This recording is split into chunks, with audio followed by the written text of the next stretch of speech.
ನಮಸ್ತೆ ವೀಕ್ಷಕರೇ, ಕಲಾಧ್ಯಾನಕ್ಕೆ ಸ್ವಾಗತ. ನಾನು ನಳಿನಾಡಿ, ಸಾಹಿತಿ, ಸಂಶೋಧಕಿ ಹಾಗೂ ಹವ್ಯಾಸಿ ಪತ್ರಕರ್ತೆ.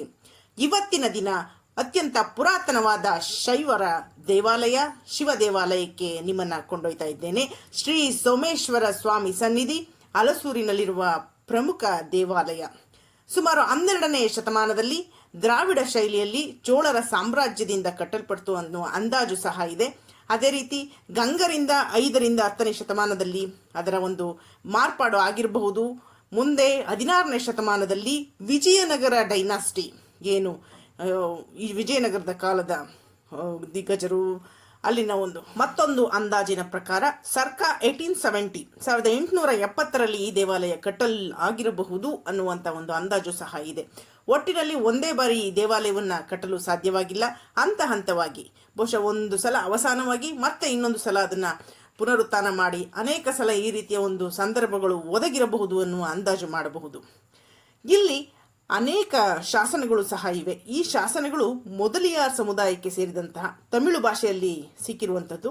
ಈ ದೇವಾಲಯದ ಒಳಗೆ ಹೋಗ್ತಾ ಇದ್ದರೆ ನಮಗೆ ವಿಶಾಲವಾದ ಒಂದು ಆವರಣ ಸಿಗುತ್ತೆ.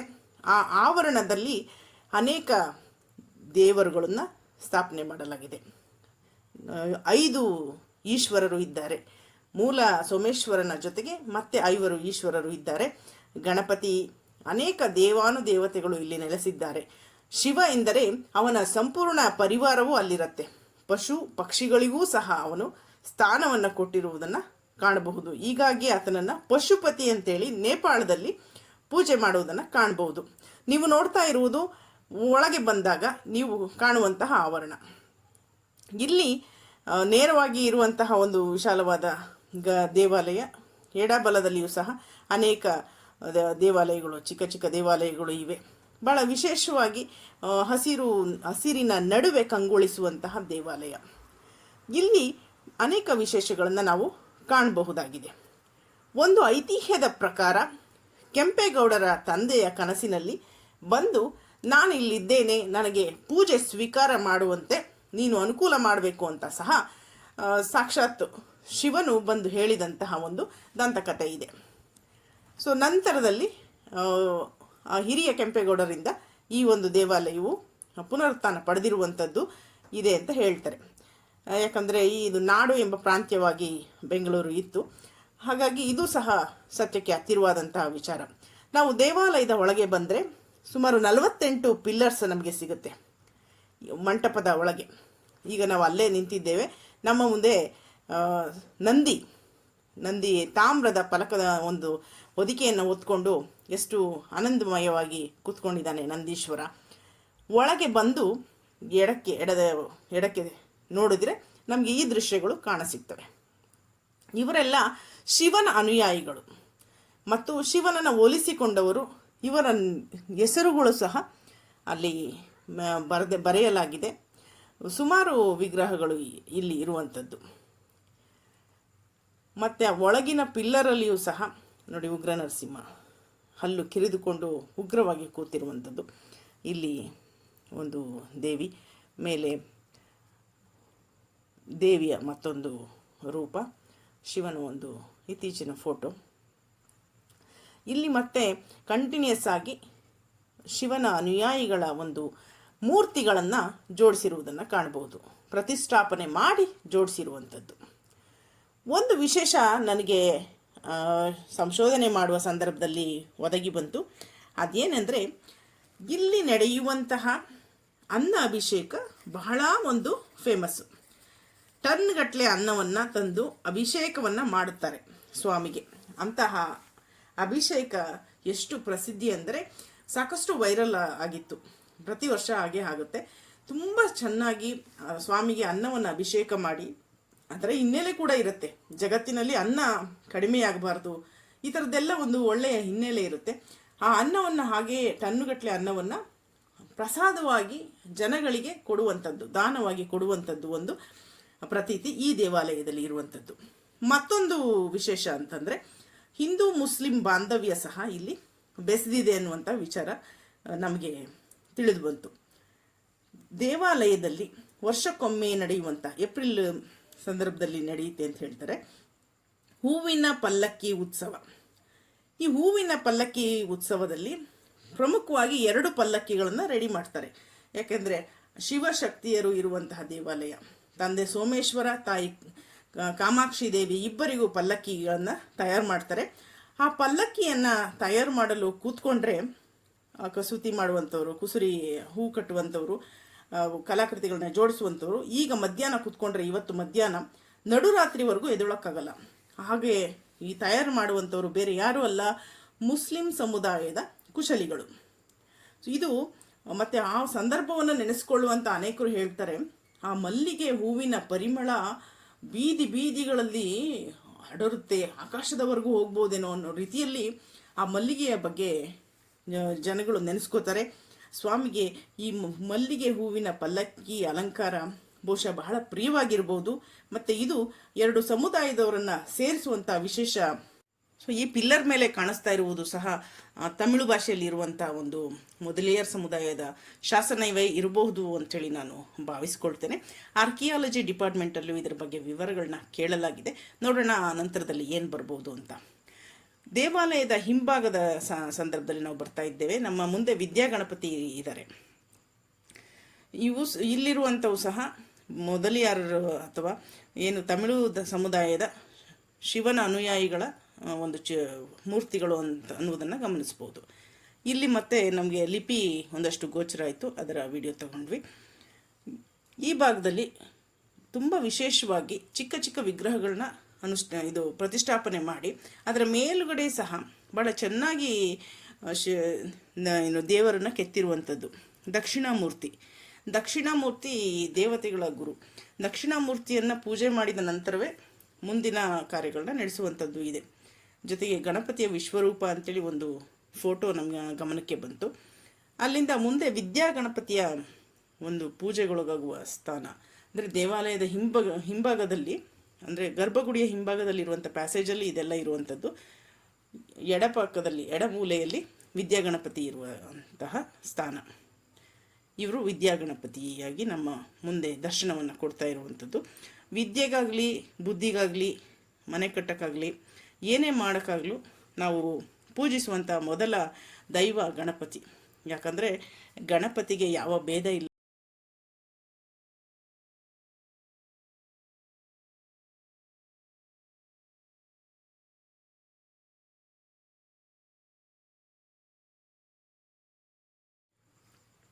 ಸಾಮಾನ್ಯವಾಗಿ ಎಲ್ಲ ಪುರಾತನ ದೇವಾಲಯಗಳ ಹಾಗೆ ಇಲ್ಲಿಯೂ ಸಹ ಸುಖನಾಸಿ, ಮಂಟಪ, ಗರ್ಭಗೃಹ ಇರುವಂಥದ್ದನ್ನು ನಾವು ಕಾಣಬಹುದು. ಆದರೆ ಈ ದೈವದ ಒಂದು ಪುರಾಣದ ಐತಿಹ್ಯ ಭಾಳ ಹಿಂದೆ ಹೋಗುತ್ತೆ ಅಂಥೇಳಿ ಹೇಳ್ತಾರೆ. ಈ ಒಂದು ಸೋಮೇಶ್ವರ ಸ್ವಾಮಿ ಮತ್ತು ಕಾಮಾಕ್ಷಿ ಅಮ್ಮನವರ ಒಂದು ಸನ್ನಿಧಿ ಬಹಳ ಪುರಾತನ ಕಾಲದ್ದು ಅನ್ನುವಂತಹ ಒಂದು ಪ್ರತೀತಿ ಸಹ ಇದೆ. ಅಲ್ಲಿ ದೈವಗಳ ಸಂಚಾರ ಇದೆ ಅನ್ನುವಂಥದ್ದು ಸಹ ಬಹಳ ಜನಗಳ ನಂಬಿಕೆ. ಹೀಗಾಗಿ ಅಲ್ಲಿ ಈಗಲೂ ಸಹ ಭಾಳಷ್ಟು ದೈವಗಳನ್ನ ನಾವು ಕಾಣ್ಬೋದು. ವಿಷ್ಣುವಿನ ಎದುರುಗಡೆಗೆ ಚಂಡಿಕೇಶ್ವರನ ಮೂರ್ತಿ ಇದೆ. ಅದರ ಹಿಂದುಗಡೆಗೆ ಅಂದರೆ ಪ್ಯಾಸೇಜ್ ಆ ಕಡೆಗೆ ಅಮ್ಮನವರ ಮೂರ್ತಿ, ಸರಸ್ವತಿ ದೇವಿಯವರ ಮೂರ್ತಿ ಇದೆ. ಮತ್ತು ಅದರ ಪಕ್ಕದಲ್ಲೇ ಇವರಿದ್ದಾರೆ, ನಾಗದೇವಿ, ನಾಗರಾಜರು. ಇವರ ಒಂದು ಭಾಳ ಹಳೆಯ ಕಾಲದ ಮೂರ್ತಿಗಳ ಹಾಗೆ ಇದೆ. ಮತ್ತು ಅದನ್ನು ಒಂದು ಪ್ರಿಸರ್ವೇಷನ್ ಮಾಡಿ ಇಟ್ಟಿರುವಂಥದ್ದನ್ನು ನಾವು ಕಾಣ್ಬೋದಾಗಿದೆ. ಇವರ ಪಕ್ಕದಲ್ಲಿ ಸುಬ್ರಹ್ಮಣ್ಯ ಸ್ವಾಮಿ ಇರುವಂಥದ್ದು, ವಲ್ಲಿ ದೇವಸೇನೆ ಸಮೇತ ಸುಬ್ರಹ್ಮಣ್ಯ ಸ್ವಾಮಿ. ಸೊ ಇಲ್ಲಿ ನಂತರದಲ್ಲಿ ನಾವು ಒಂದು ಸುತ್ತು ಒಳಗಡೆ ಬಂದಾಗ ನಮಗೆ ಸೋಮೇಶ್ವರ ಸ್ವಾಮಿಯವರ ದರ್ಶನ ಸಾಧ್ಯವಾಗುತ್ತೆ. ಸೋಮೇಶ್ವರ ಸ್ವಾಮಿಯನ್ನು ನೀವು ನೋಡ್ತಾ ಇದ್ದೀರಾ. ನಿರಾಕಾರ, ನಿರ್ವಿಕಾರ, ನಿರ್ಗುಣ, ಗುಣಾತೀತ, ಪರಮಾತ್ಮ ಎಲ್ಲವೂ ಸಹ ಆತನ ಹೆಸರುಗಳೇ. ಸೋಮೇಶ್ವರ ಸ್ವಾಮಿಯ ಸನ್ನಿಧಿ ಬಹಳ ವಿಶೇಷವಾದಂಥ ಅನುಭವವನ್ನು ಕೊಡುವಂಥದ್ದು. ಕೇವಲ ಪ್ರಾರ್ಥನೆ ಅಂತಲ್ಲ, ನಮಗೆ ಏನೋ ಒಂದು ಒಳ್ಳೆಯದು ಆಗಬೇಕು ಅಂತ ನಾವು ಅಂದ್ಕೊಂಡ್ರೆ ಖಂಡಿತ ಅದಕ್ಕೆ ಒಂದು ಧನಾತ್ಮಕ ಸಂಚಲನ ಇಲ್ಲಿ ಹುಟ್ಕೊಳ್ಳುತ್ತೆ ಅನ್ನುವಂಥದ್ದು ಇದ್ದೇ ಇದೆ. ಸ್ವಾಮಿಗೆ ತೊಡಿಸುವಂಥ ಮುಖಾಭರಣಗಳು ಮತ್ತು ಉತ್ಸವ ಮೂರ್ತಿಗಳನ್ನು ಇಲ್ಲಿ ಜೋಡಿಸಿರುವುದನ್ನು ನಾವು ಕಾಣಬಹುದಾಗಿದೆ. ಸ್ವಾಮಿಯ ಪರಿವಾರ ಅನೇಕ ಮೂರ್ತಿಗಳ ರೂಪದಲ್ಲಿ ಜೋಡಿಸಿರುವಂಥದ್ದು. ಉತ್ಸವ ಮತ್ತು ವಿಶೇಷ ದಿನಗಳಲ್ಲಿ ಇದನ್ನು ಹೊರಗಡೆ ತೆಗಿತಾರೆ. ಇಲ್ಲಿ ಸರಸ್ವತಿ ಮೂರ್ತಿಯನ್ನು ಕಾಣಬಹುದಾಗಿದೆ.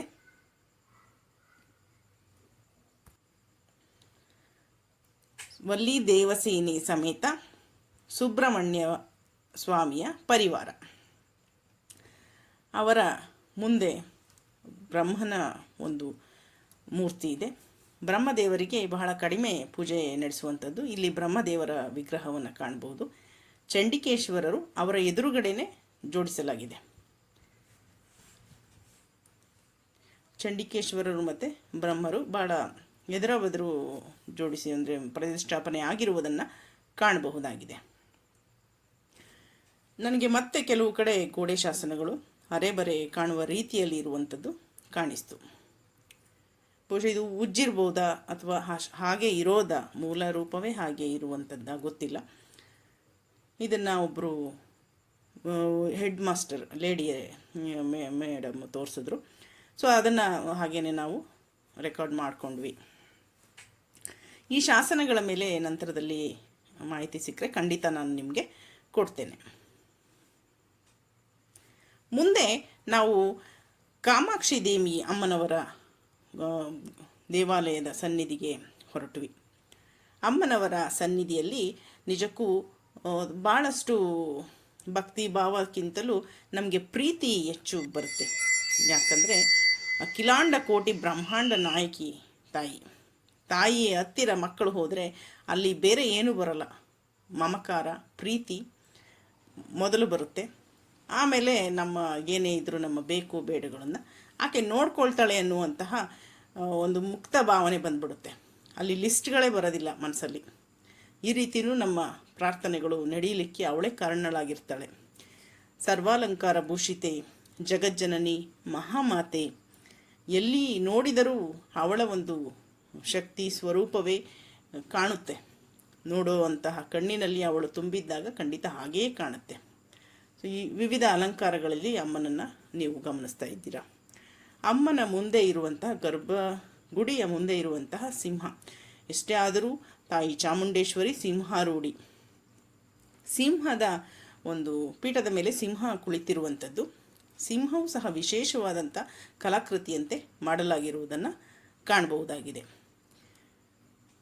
ಈ ಸಿಂಹಕ್ಕೂ ಸಹ ತಾಮ್ರದ ಹೊದಿಕೆಯನ್ನು ಹೊದಿಸಲಾಗಿದೆ. ಕಲ್ಲಿನ ಒಂದು ಇದು ಸ್ಕಲ್ಪ್ಚರು, ಅದರ ಮೇಲೆ ತಾಮ್ರದ ಹೊದಿಕೆ. ಅಲ್ಲಿ ಇರಿಸಿರುವಂಥ ಕೀ ಬಹಳ ದೊಡ್ಡ ಕೀ. ಅದು ದೇವಿಯ ದೇವಾಲಯದ ಒಂದು ಕೀಲಿಕ ಇರ್ಬೋದು. ಆಂಜನೇಯ ಸ್ವಾಮಿ ದೇವಲೋಕದಲ್ಲೇ ಕೆತ್ತಿ ತರಲಾಗಿದೆ ಎನ್ನಲಾಗುವ ಧೀರ ಆಂಜನೇಯ ಸ್ವಾಮಿಯ ಒಂದು ಚಿತ್ರ ನಿಮ್ಮ ಕಣ್ಮುಂದಿದೆ.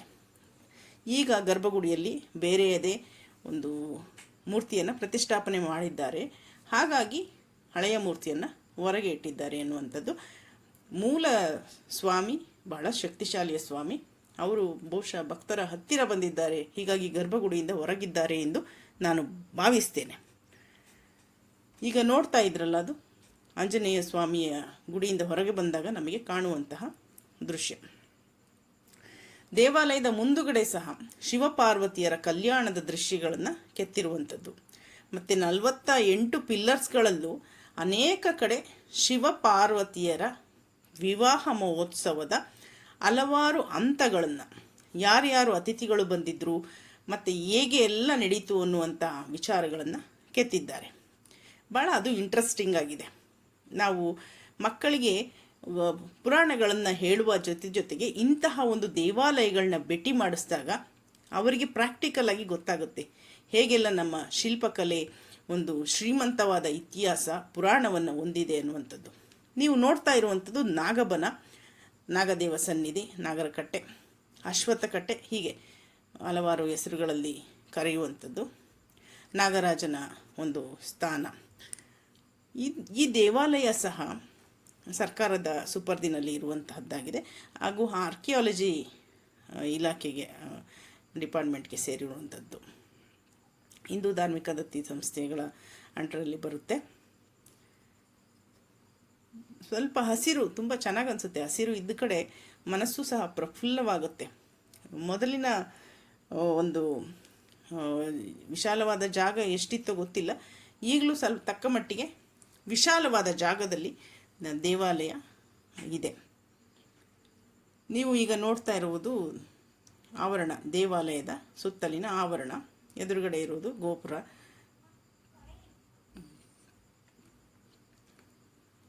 ಒಂದು ಸುತ್ತು ತೋರಿಸಿದ್ದೇನೆ ಎಲ್ಲೆಲ್ಲಿ ಏನೇನಿದೆ.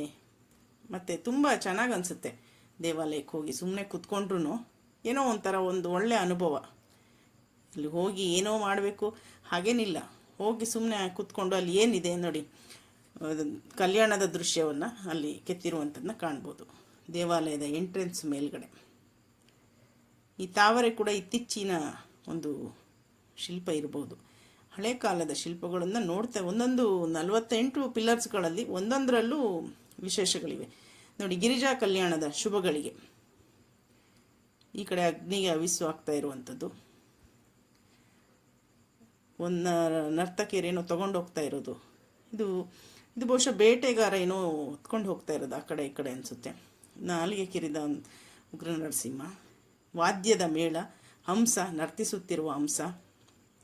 ಇಲ್ಲಿ ದೇವಾನುದೇವತೆಗಳ ಒಂದು ಚಿತ್ರಗಳು, ಬ್ರಹ್ಮ, ವಿಷ್ಣು, ಲಕ್ಷ್ಮಿ ಮೊದಲಾದ ದೇವಾದಿ ದೇವತೆಗಳ ಸಮ್ಮೇಳ, ಅವರೆಲ್ಲರೂ ಬಂದು ಆಶೀರ್ವದಿಸಿದಂತಹ ಒಂದು ಮಹಾ ಮದುವೆ ಅಂತಲೇ ಹೇಳ್ಬೋದು. ಯಾಕಂದರೆ ಅವರೆಲ್ಲ ಎಷ್ಟೊಂದು ಕಾಲ ಅದಕ್ಕಾಗಿ ಕಾಯ್ತಾ ಇದ್ದರು. ಗಿರಿಜಾ ಕಲ್ಯಾಣ ನಡಿಬೇಕು ಅಂತೇಳಿ ಗಿರಿಜೆ ಸಹ ಎಷ್ಟೊಂದು ಘೋರ ತಪಸ್ಸನ್ನು ಮಾಡಿ ಶಿವನನ್ನು ಕೈ ಹಿಡಿದ್ಲು ಅನ್ನುವಂಥದ್ದು ನಾವು ಶಿವಪುರಾಣದಲ್ಲಿಯೂ ಸಹ ಓದ್ಬೋದು, ದೇವಿ ಮಹಾತ್ಮೆಯಲ್ಲೂ ಓದ್ಬೋದು. ಉಗ್ರ ನರಸಿಂಹ ನಮಗೆ ಹಂಪಿಯ ಮರೆಯಲಾಗದ ಸಾಮ್ರಾಜ್ಯವನ್ನು ನೆನಪಿಗೆ ತರುವಂತಹ ಯೋಗ ನರಸಿಂಹ. ಅದೇ ಟಿ ವಿಯಲ್ಲಿ ಕೂತ್ಕೊಂಡಿದ್ದಾರೆ ಅವರು. ಎಷ್ಟು ಚೆನ್ನಾಗಿ ಅದೇ ಟಕ್ಕಂತ ನಮಗೆ ನೆನಪಿಗೆ ಬರೋದೇ ಪಾಳು ಹಂಪೆಯನ್ನು ಮಾಡಿರುವಂತಹ ದಾಳಿಗಳ ಉಳಿಕೆಗಳನ್ನು ನೆನೆಸ್ಕೊಳ್ಳೋದು. ಹಂಪಿಯ ಇಲ್ಲಿ ಬೇಡರ ಕಣ್ಣಪ್ಪ ತನ್ನ ಭಕ್ತಿಯ ಪರಾಕಾಷ್ಠೆಯಲ್ಲಿ ತನ್ನ ಕಣ್ಣನ್ನು ಶಿವನಿಗೆ ಒಪ್ಪಿಸ್ತಾ ಇರುವಂತಹ ದೃಶ್ಯ. ಸೊ ಹೀಗೆ ಅನೇಕ ಪೌರಾಣಿಕ ದೃಶ್ಯಗಳು. ಕತೆ ಅಂತ ಹೇಳಿ ಸುಮ್ಮನೆ ಬಿಡಲಿಕ್ಕಾಗೋದಿಲ್ಲ. ಎಂದೋ ನಡೆದು ಹೋದಂತಹ ಘಟನೆಗಳ ಹಾಗೆ ಅವು ಮತ್ತೆ ಮತ್ತೆ ಅನೇಕ ದೇವಾಲಯಗಳಲ್ಲಿ ಕಾಣಿಸಿಕೊಂಡಾಗ ಅದು ಕಥೆಯಷ್ಟೇ ಅಲ್ಲ ಅನ್ನೋದು ನಮ್ಮ ಗಮನಕ್ಕೆ ಬರುವಂಥದ್ದು. ಇದು ಗೋಪುರದ, ಅಂದರೆ ಗರ್ಭಗುಡಿ ಇರುವಂತಹ ಗೋಪುರದ ಗೋಪುರ ಅಂದರೆ ರಾಜಗೋಪುರದ ಎಡಪಾರ್ಶ್ವ ನೋಟ. ಪಾರಿವಾಳಗಳು, ಒಂದು ರಾಶಿ ಪಾರಿವಾಳಗಳು ಹಾರಿ ಹೋಗ್ತಾ ಇತ್ತು. ಇಲ್ಲಿ ಗರುಡಗಂಬದ ಮೇಲಿರುವ ದೇವತೆಗಳ ಶಿಲ್ಪಕಲೆ. ಇಲ್ಲಿ ಗಣಪತಿ ಮತ್ತು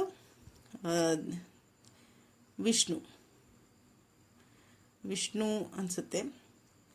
ಡಮರು ಇದೆ, ಶಿವ ಮತ್ತು ಗಣಪತಿ ಇರುವಂಥದ್ದು. ಗಣಪತಿಯ ಮೇಲೆ ಇನ್ನೊಂದು ಗಣಪತಿ ನೋಡಿ, ಎಷ್ಟು ವಿಶೇಷವಾಗಿ ಭಾಳ ಕುಸುರಿ ಕೆಲಸ ಇದೆಲ್ಲ. ಭಾಳ ಒಂದು ನಾಜೂಕಿನ ಕಲೆಯನ್ನು, ಚಿತ್ರಕಲೆ ಅಥವಾ ಚಿತ್ರಕಲೆ ಅಲ್ಲ, ಶಿಲ್ಪಕಲೆಯನ್ನು ಭಾಳ ನಾಜೂಕಾಗಿ ನಿರ್ವಹಿಸಿರುವುದನ್ನು ಇಲ್ಲಿ ಕಾಣಬಹುದು.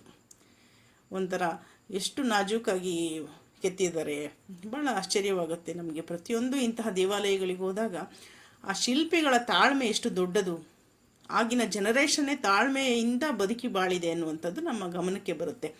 ಯಾಕಂದರೆ ಈಗಿನ ತಾಳ್ಮೆಯ ಜನರು ಬಹಳ ಕಡಿಮೆ ಆಗಿರೋದ್ರಿಂದ ಹೀಗೆ ಅನೇಕ ಚಿತ್ರಣಗಳು ನಮಗೆ ಶಿಲ್ಪಗಳ ಮೂಲಕ ಒಂದಷ್ಟು ಕಥೆಗಳನ್ನ ನಮ್ಮ ಕಣ್ಮುಂದೆ ತರ್ತಾ ಹೋಗುತ್ತವೆ. ಪುರಾಣಗಳು, ದೇವಿ ಪುರಾಣ, ಶಿವಪುರಾಣ, ಜೊತೆಗೆ ಇಲ್ಲಿ ಅರ್ಜುನ ಬಂದ ಕೂಡಲೇ ನಮಗೆ ಮಹಾಭಾರತ ಬಂದೋಗ್ಬಿಡುತ್ತೆ ಕಣ್ಮುಂದೆ. ಹೀಗೆ ಇಲ್ಲಿ ಆನೆಗಳು, ಯುದ್ಧಕ್ಕೆ ಹೊರಟ ಆನೆಗಳು, ಒಂದರ ಹಿಂದೆ ಒಂದು ಆನೆಗಳು ಹೋಗುತ್ತಿರುವಂತಹ ಒಂದು ನೋಡಿ. ಅಲ್ಲಿ ಪಿಲ್ಲರ್ಸ್ ಎಷ್ಟು step and step, pillars touch ಆಗಿಲ್ಲ. ಆ ರೀತಿ ನಿಂತಿರುವಂತಹ ಪಿಲ್ಲರ್ಗಳು ಸಹ ನಮ್ಮ ಕಣ್ಣಿಗೆ ಕಾಣಿಸ್ತಾ ಇದೆ. ಭಾಳ ಸ್ಪಷ್ಟವಾಗಿ ನೋಡಿ, ಟಚ್ ಆಗಿಲ್ಲ. ಮುಂದೆ ಸಿಂಹಾರೂಢಿ ದೇವಿ ಮತ್ತು ಸಿಂಹ ಎರಡರ ಚಿತ್ರಗಳನ್ನು ಕಾಣ್ಬೋದಾಗಿದೆ. ತ್ರಿಶೂಲವನ್ನು ಹಿಡಿದು ಧ್ವಂಸವನ್ನು ಮಾಡ್ತಾ ಇರುವಂತಹ ದೃಶ್ಯ, ದೇವಿಯ ದೃಶ್ಯ, ಮತ್ತು ಸಿಂಹ ಗರ್ಜನೆಯೊಂದಿಗೆ ನಿಂತಿರುವಂಥದ್ದು. ಎಷ್ಟು ಸಲೀಸಾಗಿ ನಾವು ನೋಡಿ ಗುರುತಿಸ್ಬೇಕು ಅಂದರೆ ಅದನ್ನು ಮಾಡುವವರ ಶ್ರಮ ತಿಂಗಳಲ್ಲ, ವರ್ಷಗಟ್ಟಲೆ. ವೀಕ್ಷಕರೇ, ಆಧ್ಯಾತ್ಮಿಕ, ಐತಿಹಾಸಿಕ, ಸಾಂಸ್ಕೃತಿಕ, ಸಾಹಿತ್ಯಿಕ ವಿಚಾರಗಳಿಗಾಗಿ ನನ್ನ ಕಲಾಧ್ಯಾನ ಚಾನಲನ್ನು ದಯಮಾಡಿ ಸಬ್ಸ್ಕ್ರೈಬ್ ಮಾಡಿ, ನಿಮ್ಮಂತಹ ಸ್ನೇಹಿತರಿಗೆ ಶೇರ್ ಮಾಡಿ, ಲೈಕ್ ಮಾಡಿ. ನಿಮಗೆಲ್ಲರಿಗೂ ಧನ್ಯವಾದಗಳು. ಶುಭವಾಗಲಿ.